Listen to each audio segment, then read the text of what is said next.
Hey everybody, welcome back to the Valley of the Last Dinosaurs. Our international research project just got a whole lot cooler today.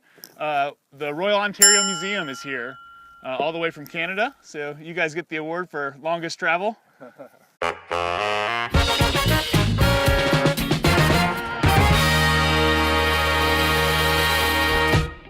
So I'm sitting here on the tailgate with Dr. Dave Evans from the Royal Ontario Museum. And Dave, what are you doing out here?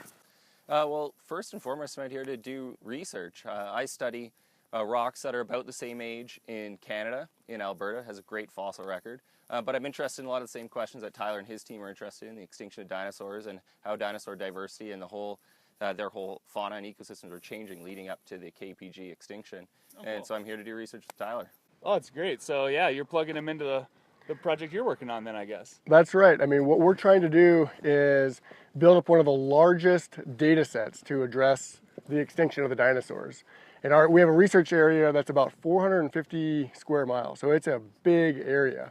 And in order to collect lots and lots of fossils, we need lots of volunteers and some great collaborating institutions. That's cool. And so we have a number of other collaborating institutions, and we're hoping that we can get the Royal Ontario Museum out here to help us collect some fossils and plug into this data set that we're creating. That's interesting. And we've just been driving out these country roads here in the 2-track going across the prairie. We're about to hook up our gear and head into the Badlands, though, to start collecting. And I had a quick question for you guys while I've got you here. Who owns the fossils that you find underneath your feet out here? Yeah, well, I mean, that depends on what country you're in. Okay. You know, in Canada, the laws are very different than they are in the States. In Canada, for instance, the government owns the fossils, or the people own the fossils. It doesn't matter if you're on private land or government land, and they're controlled by the province or the state, basically.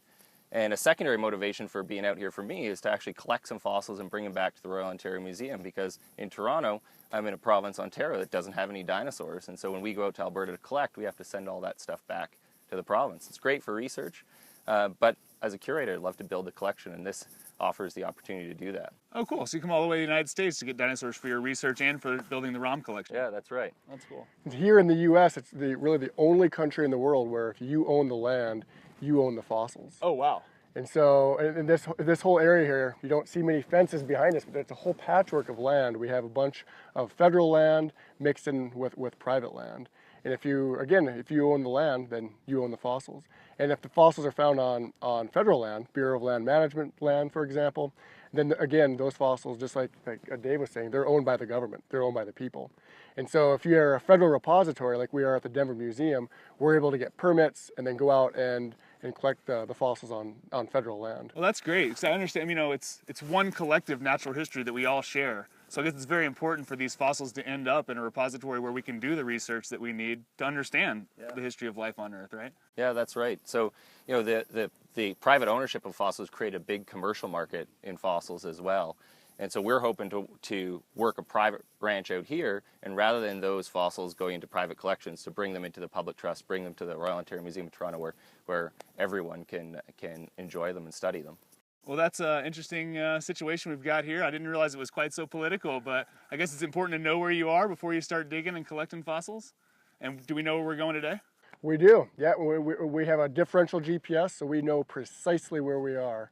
And I think that's very important because, again, depending on where you are, if you're across on the BLM land, those fossils have to go to a certain area. And if you're on private land, they have a very different ownership. Well, that's such an interesting deal. I can't wait to get out there and find some stuff. And maybe you guys can help me orient with that GPS you're talking about. Let's do it. All right, let's go. Let's go.